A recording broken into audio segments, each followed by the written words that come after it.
Okay folks, here's the tree. You can see the main cut there, center frame off to the right. If I go up the tree, you'll see that big hole there. Now, once I got the main leader out, or the secondary leader, since that was the secondary leader, I was able to see a lot more cuts that needed to be made. When you're doing fire blight, generally you need 18 inches from the nearest canker or diseased area down from that. Now, I've heard some newer stuff that says 12 inches. I'm going off of the old stuff because that's how I was trained, and I have not renewed that to see why they think less space now. I also use sanitizer.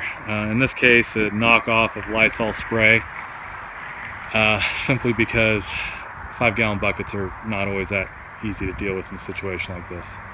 Now, after I got that main leader out, again, I saw a bunch of other stuff that had to come out.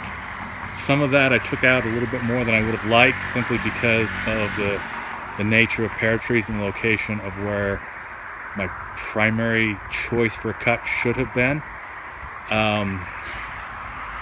If I'd had a bucket truck, a cherry picker, I would have chosen differently, but I couldn't rope up into those areas, and I'm questioning.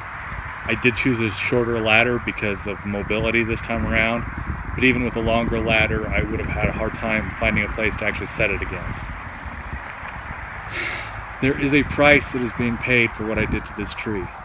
Next year, I am going to have water sprouts on this that are ferocious. I have taken out at least half this tree. The tree is going to try and recover that size.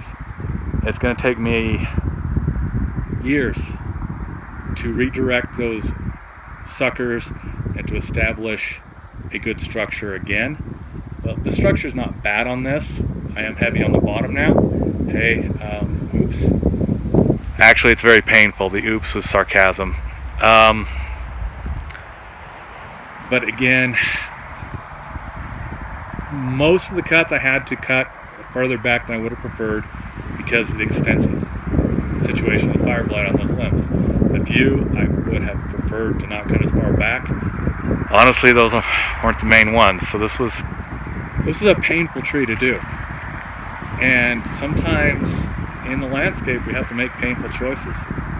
And if we have another wet spring next year with all that fresh growth, I may lose the tree. I may not be able to compensate for that. Pear trees are amazingly resilient. Hopefully this one will prove that, and hopefully next year we have a much better season for preventing fire blight to begin with.